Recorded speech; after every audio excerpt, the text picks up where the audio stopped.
Bem-vindos ao Acerto de Contas. O tema desta semana é a educação e a revolução a que o país voltou a assistir na semana passada com o novo sistema de avaliação no ensino básico.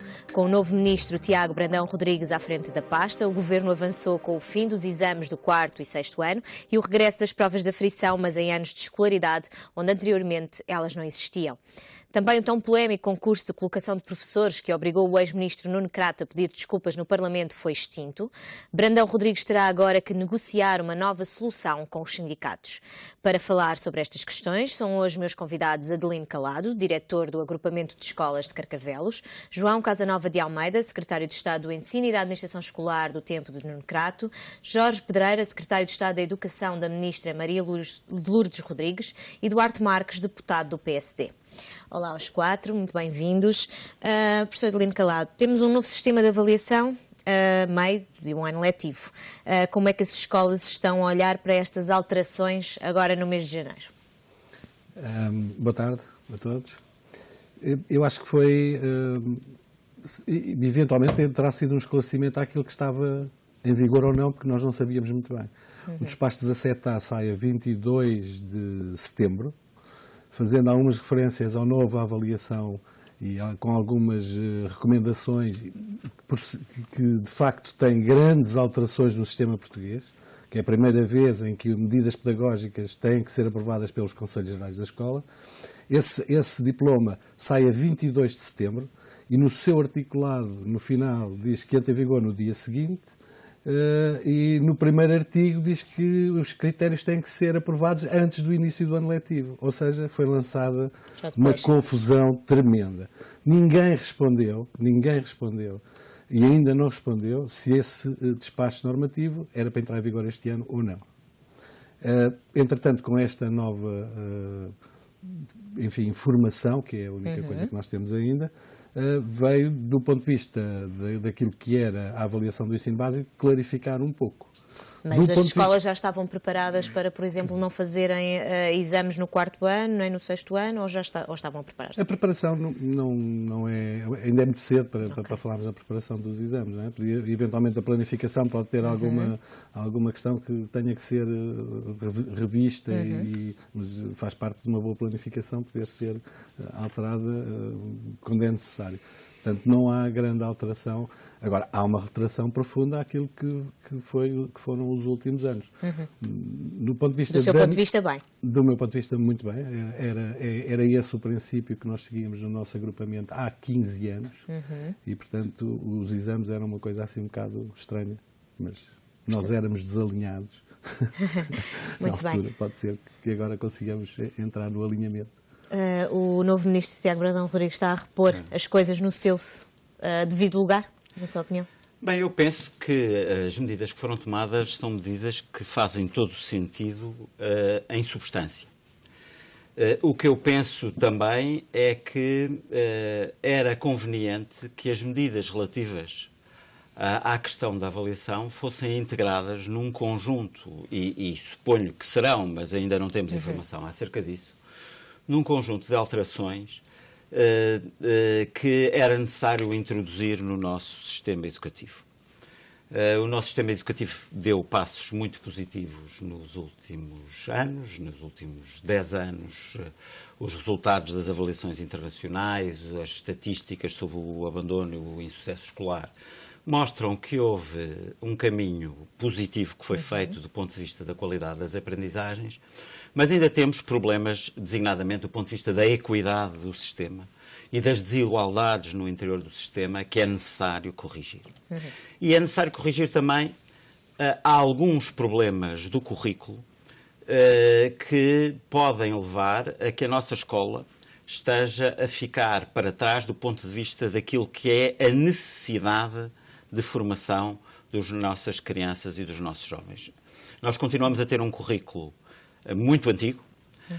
As alterações que são feitas são muitas vezes alterações cosméticas que não vão ao fundo. Está a falar dos conteúdos dos programas e mesmo da estrutura curricular. E é preciso, neste momento que a escolaridade obrigatória foi alargada ao ensino secundário, é necessário pensar integradamente o currículo. Agora, o que isto estas mudanças trazem é justamente a necessidade de pensar a longo prazo.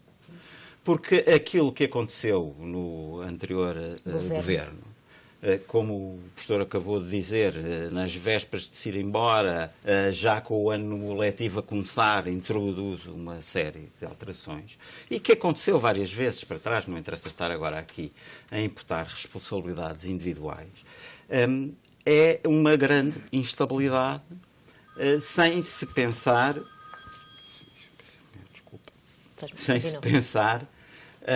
que aquilo que é necessário é pensar a longo prazo, porque as mudanças da educação levam muito tempo a produzir efeito. E, portanto, era preciso que houvesse uma reflexão partilhada por todos, pelos agentes, pelos professores, pelos pais, pelas escolas, pelos diferentes partidos políticos, no sentido de, eu tenho dito isso ultimamente várias vezes, de fazer uma reforma que acabe com as reformas. Que acabe, no fundo, com a estabilidade a cada novo exatamente, governo, não é? Porque são precisas mudanças. A ideia de que nós ouvimos dizer, houve muitas mudanças, portanto é melhor não fazer nenhuma. Não. São precisas mudanças. São precisas reformas. Agora, é necessário que a reforma que se faça seja uma reforma de tal forma partilhada, discutida, consensualizada, embora, evidentemente, há sobre a educação diferentes pontos de vista e não será possível encontrar um consenso absoluto sobre todos os pormenores dessa reforma. Mas, de qualquer forma, que haja uma discussão suficiente para que a escola corresponda aos conteúdos que nós hoje necessitamos, que atenda ao perfil dos alunos que hoje temos. Nós temos, em grande medida, uma escola do século XIX para crianças do século XXI. E, portanto, se não fizermos alguma coisa, por exemplo, do ponto de vista da utilização do digital, aquilo que nós temos é a condução da escola para a irrelevância. Muito bem.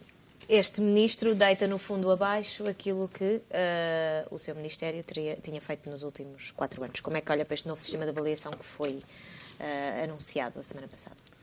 Para esta instabilidade, olhamos com preocupação e traz para cima da mesa a necessidade, como referiu anteriormente o professor José Pedreira, traz a necessidade de haver um compromisso. Um compromisso sobre aquilo que queremos para a educação dos nossos jovens em Portugal.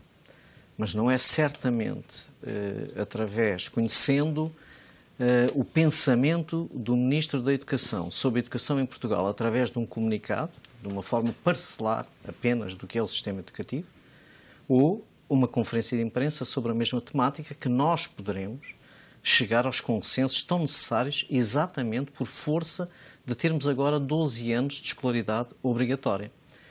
É por força de haver essa escolaridade, 12 anos, e que todos pretendemos, com essa escolaridade, que cada vez mais jovens tenham percursos mais longos e sustentáveis, sustentáveis no conhecimento, que é necessário que exista sempre exigência e que se saiba que toda a intervenção que é feita, também os alunos têm a sua cota de responsabilidade.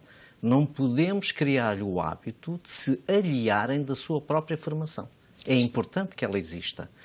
Quando fala dessa exigência, no fim dos exames no 4º e no 6º ano, a direita tem muito criticado o regresso ao facilitismo, como dizem. Exatamente. É exatamente isso que queria transmitir. É preciso que haja uma cultura de exigência e que os alunos façam parte dessa cultura de exigência.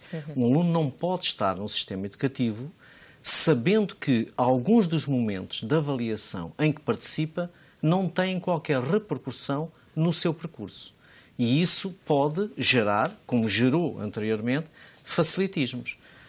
Relativamente às questões da aplicação das provas finais, e não vamos confundir, porque depois tudo isso tem a ver com os estudos internacionais, que as referências que fazem à aplicação de exames em idades mais precoces não têm a ver com a nossa realidade, porque nós não introduzimos exames. Eram provas finais de ciclo, que são coisas diferentes. E é preciso nós recuarmos um pouco, só para percebermos sobre a questão da estabilidade, e referindo-me até àquilo que o professor Calado disse no início deste debate. Aquilo que se passou relativamente ao 6º ano decorre de um decreto-lei que faz a previsão das provas finais de ciclo. Para o 6º ano, esse decreto-lei é de 3 de agosto de 2011 e tem a aplicação, portanto, no final do ano letivo 2010-2011, e tem a sua primeira aplicação em 2011-2012, no final do ano letivo, em 2012. Portanto, um ano depois. A previsão estava feita e ficou feita para todos os anos. Todas as escolas sabiam que os alunos tinham provas finais de ciclo a partir de 2012 no final de cada ano letivo. E isso não mudou. Portanto, esta crítica de que antes do início do ano letivo as escolas não sabiam por isso eu estou a clarificar. É que uma coisa é um decreto-lei que faz a previsão da instituição das provas. Outra coisa são regulamentações da prova, que pode mudar aqui ou ali. Mas trata-se de regulamentações, da execuibilidade da prova. Outra coisa é a previsão. E a previsão foi feita a 3 de agosto de 2011 para o 6º ano. E foi feita em 5 de julho de 2012 para o 4º ano, que no final do ano letivo seguinte teve também a sua primeira aplicação. Um ano até haver aplicação. Não estamos a falar nem de comunicados, nem de conferências de imprensa. Estamos a falar da publicação de um decreto-lei que faz a previsão das provas finais de ciclo. Portanto, não existe aqui instabilidade.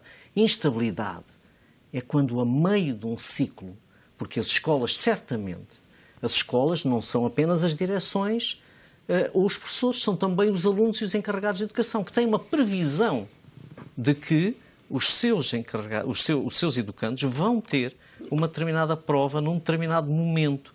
Neste momento, não só os alunos que tinham a expectativa de realizar uma determinada prova que tinha repercussão na sua avaliação, existem outros que não sabiam, no início do ano letivo, que iriam ter uma prova de aferição. O que nós temos verificado é que as provas de aferição, e as provas de aferição são provas que vêm do ano 2000. As provas de aferição são provas que, por não terem repercussão no aluno, na avaliação do aluno, final do aluno, sim, a serem feitas, e foi isso que se passou ao longo do tempo, não devem ser universais. Porque nós aqui também estamos a falar de custos de produção de uma prova que, se é universal e se atinge todos os alunos, tem um valor muito acrescido relativamente aos fins. Porque se não é para utilizar na avaliação de cada um dos alunos, então, por amostragem, dá indicação ao sistema educativo. E, portanto, parece-me que não está a ser suficientemente pensado e está ao arrepio daquilo que é o programa do próprio Partido Socialista, o que nos surpreende. Porque o Partido Socialista, no seu programa, dizia, e aliás, estas medidas contrariam aquilo que foi dito pelo Primeiro-Ministro e que foi dito também no programa do Partido Socialista, que ia ser feita uma reavaliação. Não há reavaliação. Onde estão os estudos que indicam que há danos, que são nocivas estas Essas provas? são as palavras do Ministro. Onde estão os estudos? Nós gostaríamos de conhecer esses estudos, porque os únicos dados que nós conhecemos do sistema educativo sobre a repercussão das provas finais de ciclo sobre as notas dos alunos, a nota final, são os dados que foram publicados no parecer do CNE, portanto, são os dados que estão disponíveis e que os fizeram constar e que nos dizem que, no caso da matemática, menos de 2% dos alunos têm repercussão a nota da prova final sobre a avaliação contínua. E menos de 1% em português, o que significa que não há dano nenhum. Há uma cultura de exigência que, a bem do sistema educativo, não deve ser destruída. Duarte, estas novas medidas do Ministro, ele vai dizer que o modelo de caráter era errado e nocivo. Está a reverter esse modelo? É curioso, bom dia, é curioso que este Ministro hoje já teve um debate na Assembleia da República e começou por dizer que não queria criar instabilidade nas escolas, nem experimentalismo. Portanto, então não faça o que está a fazer. Aquilo que este Ministro está, neste momento, a desenvolver na educação é um revanchismo absoluto, ou seja, a área da educação será, neste governo novo, ou neste tempo novo, como alguns querem enunciar, aquela onde o revanchismo, que é das piores coisas que há em política, se mais faz notar. Eu diria que na área dos transportes e na área da educação são aquelas duas áreas que o Partido Socialista e o Primeiro-Ministro cederam ao PCP e ao Bloco de Esquerda para conseguir um acordo. E, portanto, na área da educação vocês mandam e fazem o que quiserem, e na área dos transportes também. Isso se calhar, é a única solução para garantir a estabilidade, já bastante instável, deste tempo novo que nos está a governar. Porque, se repararmos, o Ministro da Educação desmente o Primeiro-Ministro. António Costa disse exatamente o contrário, ou mentiu aos portugueses no Parlamento, ou o Ministro desautorizou o Primeiro-Ministro. Segundo, O que é que o António Costa disse que alguns exames não iam acabar, no caso do sexto ano, e também desmente, contraria completamente o programa do Partido Socialista. É o contrário do que está no programa do Partido Socialista. Acho graça também que alguns deputados, que na altura eram da oposição, criticavam o Ministro Crato por não ter feito estudos suficientes, não era não ter feito estudos, era não ter feito estudos suficientes para apresentar algumas medidas, agora, sem estudos nenhuns, de um dia para o outro, através de um comunicado, o Governo reforma tudo o que havia feito de diferente na área de educação o Governo anterior. Além do mais, temos uma afronta clara do Ministro da Educação e deste Governo ao Conselho Nacional de Educação. O Sr. Ministro anuncia medidas novas na área da avaliação no dia precisamente em que o Conselho Nacional de Avaliação apresenta um relatório completamente oposto, com algumas críticas ao modelo anterior, é verdade, e que este Governo corrige, que é, por exemplo, fazer os exames no final do ano letivo, não quase no final, mas no final, já depois das notas estarem atribuídas, coisas que serão corrigidas também, e acho que faz todo sentido, é uma boa correção, mas há aqui uma afronta clara ao Conselho Nacional de Educação. Ou seja, se há matéria, se há espaço de debate aberto com os melhores e com os mais importantes dirigentes e estudiosos nesta matéria em Portugal, é o Conselho Nacional de Educação, que tem representantes dos partidos todos, das escolas, dos alunos, dos encarregados de educação, das várias universidades. É o espaço onde há mais debate público sobre esta matéria. Aquele, se calhar, é dos Conselhos Nacionais com mais credibilidade junto das pessoas e junto dos governos. É precisamente aquele que este Ministro vai contrariar no próprio dia. O Conselho Nacional de Educação não foi ouvido e chama a atenção. O Presidente do Conselho Nacional de Educação é um ex-Ministro da Educação do PSD, Professor David Justino, mas é correlator, e por uma matéria tão importante como esta, o correlator deste parecer é precisamente o professor Bravo Nico, deputado de vários anos do Partido Socialista na Assembleia da República, professor da Universidade de Évora, e que também vota a favor deste parecer. Portanto, se é um governo que quer ter diálogo, então se quer ter diálogo, não faça estas reformas aproveitar a passagem de ano e do Natal, onde está toda a gente distraída, não as faça sem ouvir o Conselho Nacional de Educação, não as faça sem ouvir os professores, sem ouvir os encarregados de educação, sem fazer um debate público sobre esta matéria. E há uma coisa que é verdade. Este modelo que estava em vigor não vai resultar. O modelo do Ministro não vai resultar. Porquê? Porque foi cortado antes sequer de ter espaço de se poder demonstrar que era um bom modelo. Ao contrário do que aconteceu no passado, houve muitas políticas do PSD que foi manter o que vinha de trás na área da educação. Outras alteraram-se, mas deu-se pelo menos o espaço para respirar. E este revanchismo na educação é perigosíssimo. Deixa-me só dizer-lhe isto. A mim só me preocupa é que o Partido Socialista, que é um partido que tem os seus méritos na área da educação em Portugal, tem os seus defeitos também, mas tem os seus méritos, esteja refém do Bloco de Esquerda e do PCP. Porque depois de termos o não pagamos, temos agora o não estudamos. E fazer isto a meio do ano letivo, retirar a exigência, o rigor, aquilo que é importante que os alunos também têm que se habituar, têm que ter hábitos de exame, de enfrentar uma prova, não é bom para eles. Além do mais, fica claro, e o Sr. Professor, que está aqui dentro de uma escola, sabe isso perfeitamente, apesar de poder não concordar com os exames, diga-me o número dos alunos que na sua escola chumbaram ou não passaram de ano por causa dos exames nacionais. É muito baixo, porque aquilo que conta para a nota não é assim tão relevante. E eu ouvi muitos professores, por exemplo, e muitos diretores de escola, a dizer que, por exemplo, os exames nacionais era uma matéria importante para os pais se envolverem mais. Eu digo que um dos grandes problemas da educação em Portugal, muitas vezes, é que a própria família não acompanha devidamente os alunos. E vi vários diretores a dizer é uma forma de responsabilizar os pais que têm um papel quase tão importante na educação de um filho, ou pelo menos tão importante como um professor. e os exames nacionais tinham esse condão, responsabilizavam os pais e também responsabilizavam os filhos. Os professores e os pais, neste caso, como fala o deputado Duarte Marques, já mostraram a sua preocupação junto das escolas com a alteração do modelo, ou ainda não houve essa questão? Os professores já demonstraram... Os professores e os pais, agora com esta nova... Já houve pedidos de esclarecimento ou pedidos de o que é que os meus filhos agora vão ter que fazer até ao final do ano? Sim. Há essa preocupação? Sente-se essa preocupação nas escolas? A pergunta está feita de uma forma que implicaria uma resposta que eu não vou dar.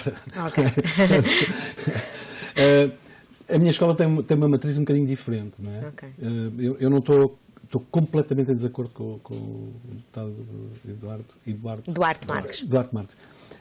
E de facto era bom nós olharmos para a Europa, não é? E tínhamos vindo a olhar para a Europa já há muitos anos e esse processo foi interrompido. E com a introdução de exames. Há países da Europa onde é proibido chumbar. Estou a falar da Noruega, não é propriamente um país muito... Nós temos o hábito de comparar sistemas e esquecer que as realidades são diferentes. Eu não estou a comparar. Eu só estou a comparar uma coisa que essa tem que ser comparada. E essa tem vindo a ser um problema grave, que é o não acreditar nos professores. Nós acreditamos mais nos exames. E o que é que está a acontecer na prática? Era bom que fosse claro. Porque quando me pergunta números, é fácil números. Saiu um número a dizer que, e é clarinho, os exames do 4º e do 6º ano não interferem, a não ser 1 ou 2%. É verdade. É verdade. Confirma isso. Mas o que é que aconteceu antes? É que é importante olhar para o resto.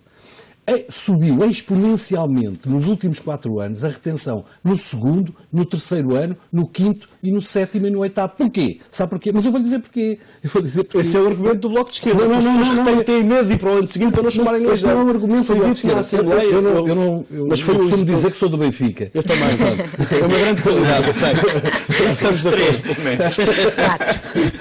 Mas o Bloco de Esquerda usou isso. Eu não estou a acusar nada. Mas o Bloco de Esquerda disse assim. Eu defendo números, que foi aquilo que referiu há pouco. E estes números preocupam-me. E preocupam-me muito quando nós sabemos, não conseguimos provar, se calhar conseguimos, que há escolas que no 3º período só têm português e matemática para preparar para os exames. Mais nada. Errado, claro. Mas é errado porquê? Porque, enfim, era bom perceber o porquê que isso acontece. Isto por um lado. Por outro lado, é assim, porquê é que não se acredita nos professores? E esse é que é o grande problema. A avaliação interna é bem mais completa que a avaliação externa. Porque, de facto, o professor David Justino, numa intervenção que eu tive no programa Excel, na conferência Excel, disse-me que eu tinha que não deitar fora os termómetros. Porque os termómetros eram importantes para nós sabermos onde é que estamos situados. Mas, de facto, os termómetros, quando foram inventados, e eles foram inventados antes de Cristo, a única coisa que eles fazem é sim ou não, é se as pessoas aprendem ou não aprendem. E se o aprendem ou não aprendem, isso depende de uma escala. E nós não conseguimos ainda, por diversas razões, e essa vai ser se calhar um desafio interessante, saber quando é que o aluno sabe. E quando é que o aluno sabe? Os nossos exames, como sabe, são feitos por professores que são convidados para fazer o exame. E este ano é o professor Jorge, e para o ano é o doutor José, ou seja, tem completamente distintas formas de olhar para aquilo que é a avaliação. E cada um de nós olha para a avaliação com os seus olhos. Portanto, era bom que se acreditasse que o trabalho que é feito dos professores com os alunos ao longo do ano fosse valorizado e respeitada a opinião da avaliação do professor face àquilo que o aluno faz. Não estou contra os exames. Mas, não estou contra não sou contra os exames. Agora, o efeito dos exames é que é complicado. Mas parece-me que isso é respeitado, porque um exame não tem um peso de 100%. Se não se respeitasse o peso da avaliação contínua, não se lhe atribuía 70%. E sabe perfeitamente que houve o cuidado, no primeiro ano de aplicação, quer no 6º, quer no 4º, de nem 30% valerem, de estarem abaixo dos 30%, exatamente no ano de introdução. Tudo o que diz, mas porquê que chumbou antes? Diz é verdade, mas porquê que chumbou antes? Porquê que chumbou antes e isso não acontecia? Deixe-me concretizar esta ideia. Sabe perfeitamente que se o exame não tem um peso superior a 30%, ele não está a ser valorizado relativamente à avaliação contínua. Logo, não podemos dizer que temos uma cultura de exames. O que nós temos que fazer... Desculpe, mas nas escolas, o que acontece? Deixe-me só concluir. O que acontece com os exames é que eles permitem que exista equidade na aquisição, para aferirmos o conhecimento. Nós ficamos a saber que todos os alunos, em qualquer região do país, têm um determinado nível de conhecimentos, passa-se o feedback para a escola e sabe-se aquilo que se tem que ajustar, porque nós pretendemos... Qualquer prova de avaliação externa permite. Qualquer prova de avaliação externa permite. Desculpe, uma prova de aferição permite exatamente isso que está a dizer. Uma prova de aferição que não tenha repercussão, e o professor Jorge Pedreira, que foi secretário de Estado exatamente na altura em que as provas de aferição estavam totalmente desvalorizadas, sabe que estavam desvalorizadas porque nós universalizámos as provas. Pois, vai-me dizer que os pais, que os professores valorizam da mesma forma um exame e uma prova de aferição. Vai-me dizer que os pais e os professores e os alunos mostram o mesmo empenho numa prova de aferição ou num exame. Vamos lá ver. Qual é o objetivo das provas? É porque os objetivos são diferentes, por isso é que as provas são diferentes. Aquilo que o Dr. João Casanova estava a dizer era o objetivo que é perseguido pelas provas de aferição. A avaliação deve ser fundamentalmente formativa. Isto é, a avaliação deve permitir detectar quais são os problemas da aprendizagem e permitir corrigir e agir em função desses problemas. Sendo útil. Ora, os exames não permitem isso. Eles são feitos no final do ciclo, no final do ano, e não permitem de todo. Tinham uma coisa que até era um bocadinho ridícula, que era a possibilidade de uma segunda fase, um mês depois. Portanto, era num mês que se iam corrigir todas as deficiências de aprendizagem do aluno, que é um disparate. E, portanto, não permitem isso. Os exames são, por definição, uma avaliação sumativa. Ora, este tipo de avaliação é uma avaliação que em todos os países da Europa com que nós estamos confrontados e com os quais nos queremos comparar, foi abandonado já há muito tempo. Foi abandonado. Havia uma idiosincrasia no modelo português do governo anterior que não existe em mais lado nenhum. Até é uma coisa um bocadinho jurássica, quase. Que é esta ideia de que há uma disciplina e agora introduzimos exames e toda a gente vai passar a trabalhar a sério, porque senão não se trabalha a sério. Isto não é verdade. Isto não é verdade. Se não se trabalhar a sério, não é a introdução dos exames que vai resolver o problema. Não, os exames não é a introdução na cultura. Eu sou favorável à avaliação externa. Sou favorável à avaliação externa. Acho que deve haver avaliação externa. E acho que deve haver avaliação externa de uma forma que não tem de ter esta dramatização que se cria à volta dos exames, que perturba a maneira de trabalhar das escolas. As escolas não se podem tornar. A dramatização não está nos alunos. Não, mas não é no resultado. Mas, senhores, vou ter só que ir para intervalo. Conclua só para podermos passar intervalo e já voltaremos na segunda parte. Não é uma questão do impacto que tem na nota do aluno. É que o impacto que tem na nota da escola. Porque as escolas fixam os resultados que tiveram nos exames. E, portanto, as escolas dramatizam, efetivamente. Empenham-se. O professor diz dramatizam-se. Não, dramatizam. Se calhar empenham-se. Não é empenham-se. Porque quem dramatiza normalmente nem sequer são os alunos, são os sindicatos, empenhar-se os decisores políticos. Empenhar-se apenas no resultado do exame perturba a maneira de trabalhar da escola. Trabalham para os rankings. Trabalham para os rankings, trabalham para um resultado, treinam os alunos no resultado, independentemente no dia a seguir, eles depois de terem feito a prova, terem os conhecimentos consolidados ou não. Voltamos já de seguida, agora é tempo só para um pequeno intervalo. Estamos de novo no Acerto de Contas, hoje a debater o novo sistema de avaliação do ensino básico. O professor Jorge Pedreira estava a falar da questão da exigência, da questão do facilitismo ou não. Eu ia só perguntar, há pouco falou-me numa questão que era que as reformas são necessárias, mas que não precisamos de reformas a toda a hora. Sim. Mas que isso implica que elas não sejam necessárias neste momento. Não é a altura de os vários partidos, os vários decisores conseguirem fazer um pacto alargado para a educação que impeça mudanças a cada mudança de governo?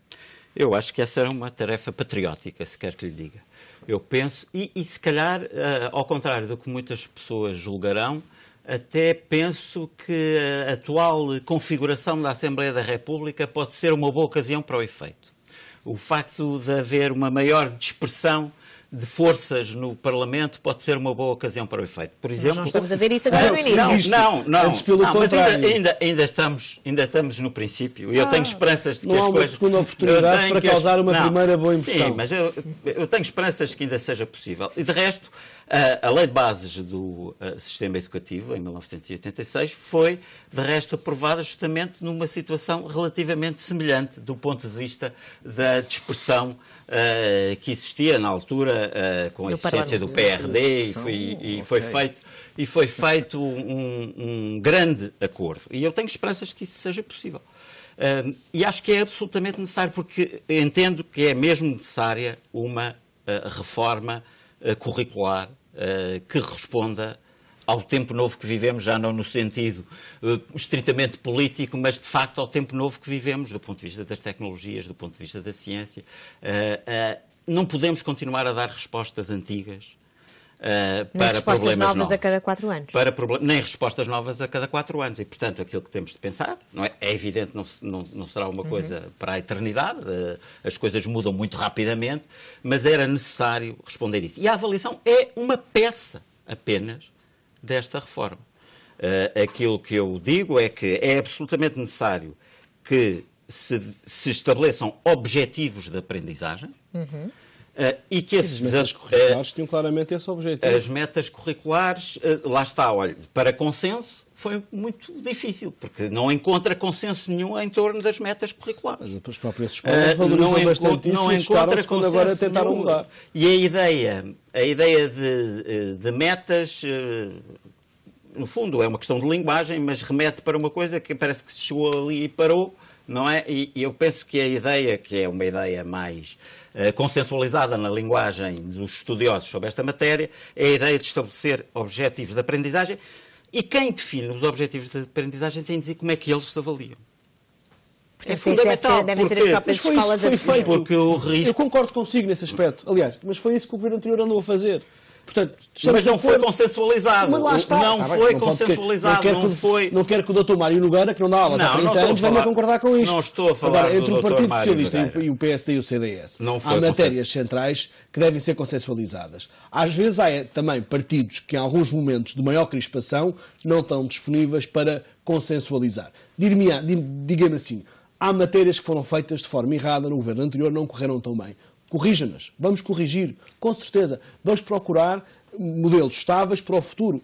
O caso dos concursos de professores, é preciso encontrar uma solução que dê estabilidade ao sistema, à autonomia das escolas. Tem que se garantir que as escolas têm autonomia. O problema é que num mandato destes, é que o Ministério da Educação parece uma secção da FENPROF. Eu tenho a certeza que há muita coisa que vai mudar, mas para mal, vamos andar para trás. Em vez de ser um virar de página para a frente, é um virar de página para trás. Porque Mário Nogueira nunca teve tanto poder na educação como vai ter hoje. Mas não pode haver também uma certa reticência da direita em aceitar algumas reformas desta esquerda com a qual não concorda? Não, nós não concordamos com as reformas da extrema esquerda. Deste acordo da extrema esquerda. Se a Márcia for ver, o programa do Partido Socialista em matéria de educação não é tão revanchista como se pode pensar. Até é surpreendentemente continuador do que estava a ser feito, até na área da ciência. O programa do PS era possível claro, até na área da ciência. Deixa-me só terminar, professor.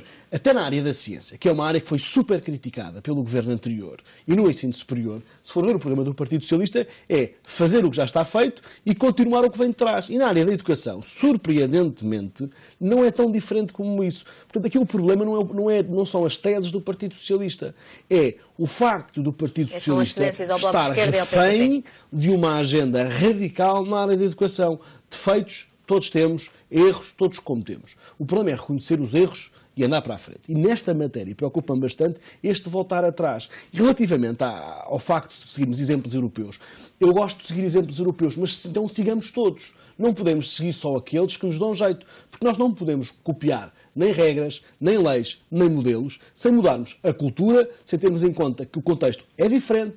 Eu ainda me recordo, vou-me relembrar sempre da altura em que nas escolas portuguesas existiam uns ferrinhos cá fora que ninguém sabia o que eram. E eram suportes para skis. Porquê? Porque aproveitámos projetos de outros países sem sequer os adaptarmos. E na área da educação, é um exemplo ridículo, mas não podemos correr o risco de dizer tudo o que se faz lá fora se faz bem. E depois, quando não nos dá jeito, criticar tudo o que vem da Europa porque é diferente daquilo que nós pensamos. E nesta matéria, acho que devemos olhar lá para fora e ver bons exemplos. Mas também temos noção das dificuldades que os nossos alunos têm, e é por isso que o incidir mais no português e na matemática foi uma estratégia e foi uma decisão do governo anterior. Não se esqueceu o resto. Agora, deu-se mais valor àquilo, mas ninguém deixou de ter o resto. E eu penso que nestes casos, nós quando estamos a legislar e a governar, temos que pensar no todo. Temos que pensar no todo e criar regras para que todos possam acompanhar aquele que é o objetivo. Agora, eu não tenho dúvida nenhuma, e nisso estaremos quase todos de acordo, em que a chave de qualquer processo destes, de aprendizagem, de flexibilidade nos alunos que avançam ou que recuam, está sempre na escola. Depende dos diretores, dos professores e dos pais. Não é ministro nenhum que vai resolver isso. Por isso é que eu sou um defensor da autonomia, do poder aos diretores. Porque se tivermos bons diretores e bons professores, nem é preciso Ministério da Educação. O problema é quando não é assim. Nós temos que criar regras para tentar, de alguma forma, uniformizar. Eu não concordo com aquilo que o professor dizia, que até pensamos diferente em muita coisa, mas gosto da sua postura e da sua forma de estar. Se os alunos são retidos nos anos anteriores aos exames, eu faço a pergunta, então, mas preferia que passassem e passassem sem saber aquilo que era suposto saberem. Portanto, se as pessoas os retêm, é porque eles não têm conhecimento para passar no exame. Se calhar deviam pensar nisso antes. E eu tenho a certeza que nos anos seguintes isso já não vai acontecer. Agora, não pode ser. Essa é a razão de acabar com os exames, professor. Vamos agora só falar da... Pode, entretanto, depois da minha pergunta, terminar aquilo que dizia, mas eu vou só introduzir o tema, porque estamos mesmo a terminar. A Bolsa de Contratação também foi extinta, aquela que tinha dado muitos problemas e que tinha sido alvo de grande polémica. Vamos assistir a uma nova centralização, na sua opinião? Estava-se a tentar descentralizar as tarefas de colocação. Eu respondo-lhe já a sua pergunta. Deixe-me só dizer que daquilo que tem sido dito resulta efetivamente que tem que haver consensos. Tem que haver consensos para bem do percurso dos nossos alunos e da aquisição de conhecimentos dos nossos alunos. E que temos que olhar para tudo aquilo, todos os responsáveis têm que olhar pela educação, têm que olhar para tudo aquilo que tem sido feito e aquilo que pode ser melhorado, mas com rupturas não. E estou absolutamente de acordo com o professor Jorge Pedreira quando diz que não podemos dar respostas antigas para os tempos novos que vivemos. Ora, o que está a ser feito com a prova da aferição é recuperar remédios antigos em tempos novos. Tempos antigos. São uma resposta antiga. Não, essa foi uma resposta nova. São a resposta do Estado Novo. Essa é que é a resposta antiga. Sou Jorge Pedreira. Essa é que é a resposta antiga. Não, mas é que as pessoas continuam a pensar assim. Tem outra responsabilidade no debate. Não introduz exame quando sabe que é uma prova final. Isso é uma questão, é um eufemismo. É o próprio governo tinha vergonha de lhe chamar de exame. Não é vê-se pelo peso. Vê-se pelo peso que elas têm e a recuperação que era propiciada aos alunos que faziam essa prova no final do ano. A possibilidade de recuperar. É totalmente diferente da lógica do exame. Relativamente à sua questão. Bolsa de contratação, exatamente. Aquilo que está em cima da mesa é, efetivamente, uma questão da forma como se concebe a contratação de professores. E a forma como nós queremos olhar para as nossas escolas. Queremos olhar as nossas escolas num caminho de autonomia ou sem qualquer autonomia. Se o caminho a trilhar é o da autonomia das escolas, e foi iniciado pelo Partido Socialista com os primeiros contratos de autonomia que firmaram com as escolas, para haver autonomia tem que haver também uma definição do perfil do professor a contratar pela escola.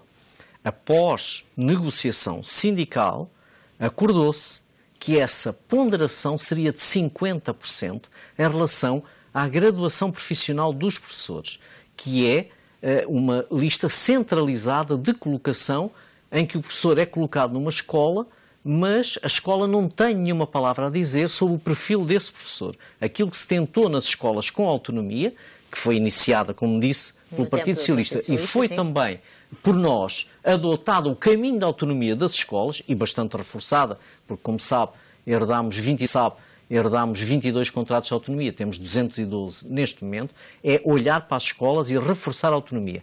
Estou expectante sobre aquilo que se vai fazer, porque conhecemos todos aqui à volta desta mesa quem pugna pela lista de graduação profissional sem qualquer intervenção da escola há muitos anos. E não é o Partido Socialista que pugna por este desenvolvimento. Estou expectante quanto aos concursos. Quero saber como se vai fazer a gestão dos recursos humanos, porque não quero perceber que haja indícios de que vamos voltar a um sistema de colocações que é cego e não olha para a autonomia das escolas. Qual é que é a sua expectativa em relação a esta extinção da Bolsa de Contratação que tantos problemas deu às escolas, pelo menos o ano passado, não este ano, no ano anterior? O problema é um problema administrativo. Não é? Alguém dizia que era preciso deitar abaixo totalmente o sistema e voltar a construir um completamente novo. Exatamente. E é um pouco isso. Agora, ligar um concurso àquilo que é a autonomia das escolas é completamente errado. Eu não tenho contrato de autonomia. Fui convidado várias vezes em termos de agrupamento a fazermos contrato de autonomia, nunca quisemos, porque de facto não existe autonomia nenhuma do ponto de vista administrativo. Existe muita autonomia do ponto de vista pedagógico nas escolas, mas quer os contratos de autonomia, quer aquilo que se fala da autonomia das escolas, é mentira, não existe. Não existe a definição de perfil, nem o peso de 50%? Não estou a falar no concurso, não estou a falar. Estou a falar em abstrato naquilo que é a autonomia, aquilo que é a autonomia da escola. Né? Só para ter uma noção, eu estou para contratar uma empresa de limpeza há um mês e numa plataforma que sistematicamente vai abaixo porque falta uma vírgula, falta um ponto, falta não sei o quê. Estou a falar na plataforma da limpeza, mas podia falar na do papel, podia falar na dos professores na BCE, que não é o meu caso, felizmente. Portanto, acho que há que pensar como é que tem que se fazer. Aquilo que o doutor disse, estou perfeitamente de acordo. É preciso pensar exatamente como é que isto tem que ser feito. E há aqui um peso grande que os sindicatos têm, que também têm que ser trazidos, porque o peso grande do sindicato vai influenciar naquilo que é a decisão final. Aqueles consensos, neste caso, vai ter que ser um consenso que vai ter que ouvir com certeza aos sindicatos. Porque... E isso é mais fácil nesta nova geometria parlamentar? Não sei se é mais fácil. Nunca é fácil. Os consensos nunca são fáceis, não é? E este muito menos. Mas, de facto, era muito importante que se conseguisse chegar a um consenso relativamente ao concurso para que eu não esteja à espera no BCE para colocar um professor demorar um mês ou um mês e meio. Hoje em dia, com os sistemas informáticos como estão tão desenvolvidos, não é estranho que isso aconteça? Não, porque aquilo que é necessário terem atenção tem que demorar tempo. Portanto, não há. Mas teve essa experiência este ano de demorar um mês e meio no início do ano letivo? BCE tem alguns casos, sim. Era interessante que fizesse chegar, porque nós temos os dados. Como sabe, a Direção-Geral este ano fez um trabalho totalmente diferente, fez uma monitorização constante, com relatórios dia a dia, e não nos chegou nenhum dado que os professores não tivessem na escola. Melhorou, mas continua ainda... Seria interessante. Principalmente algumas disciplinas. Mas reconhece que melhorou drasticamente do ano todo. Drasticamente. Sim, também, se não melhorar. Todos os anos houve problemas. Nós acharmos que o concurso de pessoas houve problemas é nos lembrarmos do passado. Todos os governos. Todos os governos têm que mudar, é uma questão constante. Há governos que são mais especialistas em criar o caos na comunicação social e a oposição do que outros. Uns mais mediatizados, outros menos. Sabe perfeitamente que no seu tempo também houve colocação de pessoas duplicada em centenas de escolas. Não foi mediatizado. Agora, Márcia, deixa-me só dizer isto. Neste caso concreto, no passado, uma questão eram 2% das pessoas que estavam sem aulas. Até parecia que as escolas estavam todas paradas. O que é curioso é que recordo-me bastante bem do governo de Durão Barroso de Ana Lopes para o governo seguinte, no seu professor, penso que esteve, toda a gente criticava o concurso de professores, mas o concurso que durou vários anos, o sistema que durou vários anos, foi precisamente aquele que deu a geneira no ano anterior. E o PS soube pegar nele e continuá-lo e afinal já não tinha problemas. A demagogia... um novo modelo de concurso. A demagogia... E esta decisão do Como ministro... sabe, os concursos até aí eram anuais. E fomos nós que acabámos com os concursos anuais. Foi uma decisão que esse governo tomou na área da educação. Nós que acabámos com os concursos anuais. E foram os senhores que em 2007 introduziram a contratação de escola e por isso sou expectante em saber que caminho vão tomar agora. Da autonomia com a contratação de escola em representação do Partido Socialista, até porque não sou membro do Partido Socialista. Começa logo por aí. Se calhar se fosse, não achava que isto acontecesse. Não sou membro do Partido Socialista. Mas relativamente à contratação de professores... eu estou inteiramente de acordo em que se tem de caminhar cada vez mais para dar às escolas a palavra fundamental a dizer na contratação. É preciso, por um lado, é por isso um sistema de estabilidade, e por isso é que a ideia foi de ter Não concursos são fáceis. concursos Mas é quadrienais. preciso consensos. É isto. É preciso exatamente dar à isto. escola, e não prevejo de facto que alguns dos sindicatos estejam muito inclinados para essa solução, porque é a sua tradição, é a sua matriz, mas eu penso que a autonomia da escola só será real quando a escola puder escolher os seus professores. Estou completamente Muito de acordo bem. com você. Completamente. Já Meus percebi senhores- que não é socialista. Senhores, muito obrigada. Sou socialista, não sou membro do Partido Socialista. Vamos ter que mas estou terminar. completamente- Voltamos para a semana com Certamente o são acerto de necessários. contas, com um outro tema que não o da educação, que esteja a marcar a nossa atualidade. Até à próxima.